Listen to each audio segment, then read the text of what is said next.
Young bear. Either you have to love me less, or you have to try to understand me more. I thought for a moment I was going to be happy. A whole summer with only one lover. Imagine! A whole summer! But no. You needed to know how I was going to pay for it. Was it really so hard to guess? I know. I could have asked you. You're in love with me, after all. But then, there would always be the possibility that you'd blame me later on for making you spend it, and I don't want to owe you anything. We are different from other women. We don't own ourselves. I think my role model is my mother, who is the greatest woman I've ever seen. So it was during COVID, when I was like thousands of miles away from my home for college, that things were really bad, that my entire family got infected. But she managed to help my grandparents to get into the hospital and taking good care of them for like several months. So I was pretty impressed by that. I think she's the superwoman of the family. I just wish I could be someone like her, especially when I have difficulties to overcome with. So, what did I learn from my greatest failure is that there was one time I just thought too much before I can even got started with one of my school projects.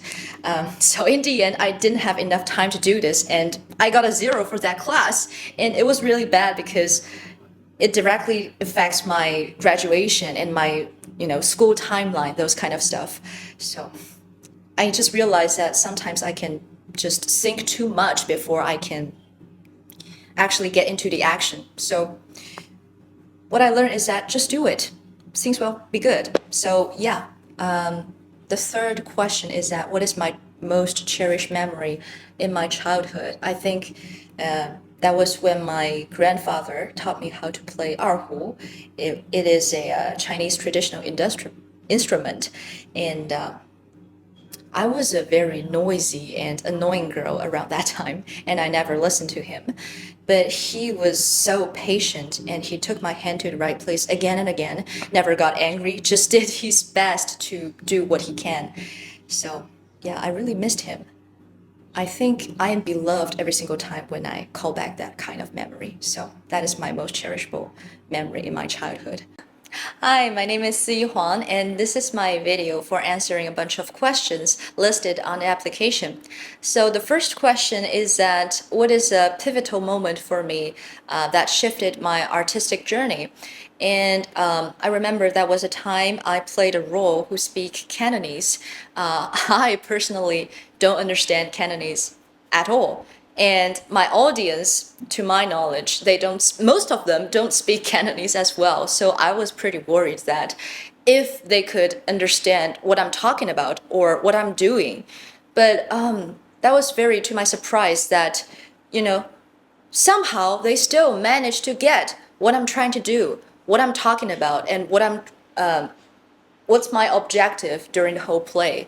Because I think they somehow assume me as a character, not only by my lines, but also by my movements and my attitude towards others and my interactions with all the other people on the stage and by the surroundings. So that questioned me that why is it? And I started to realize that maybe good acting, a good actor has something that could cross or beyond cultural boundaries. And good acting can have the audience have something resonate without, the language or any kind of barriers that can resonate in everyone's heart. So I started to realize that. That was a big lesson for me. So yeah, I think that's a big moment that shifted my artistic journey.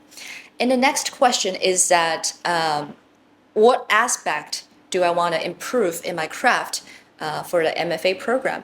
So I think I personally need more training in my voice and movement because first of all, I don't have, I not I don't have a chance to be, systematically trained those kind of aspects because I don't have an undergraduate degree in theater and in drama.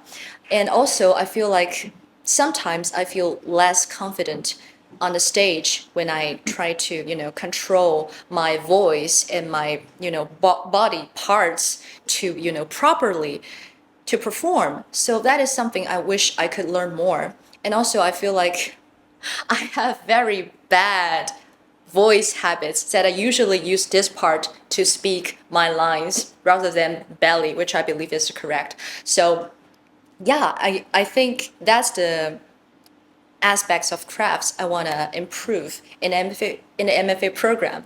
And the next question is that what kind of support and experience do I wish to have to help me grow? I actually looked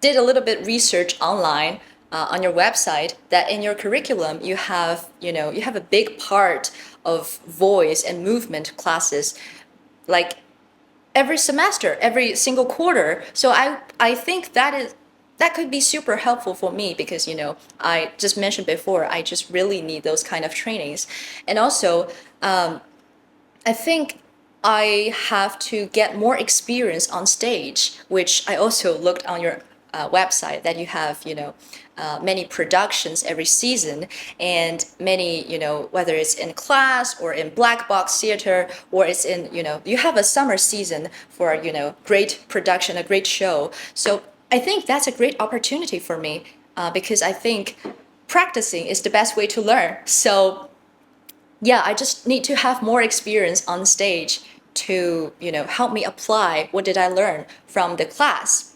I guess that's a very great opportunity. So yeah, that was it. And the next question is that imagine myself like 3 years after graduation. What kind of work would I do by that time? I personally think that in the mainstream, I don't see, many Asian girls at this time, especially on stage. I wish by that time, if I have everything I have, those techniques and what I learned from the experience or from the class, I can do something, on the stage to tell the people, tell the audience and tell everyone, Asian girls can do it. And we can do good. We can do better on the stage to represent some different voices. And also, as I mentioned before, I think, good acting has something across cultural boundaries. I wish I could do some kind of those work as well to let, people from different cultural backgrounds to enjoy the same thing. I wish I could do something like that. So yeah, that is my hope. So yeah, that was it. Thank you.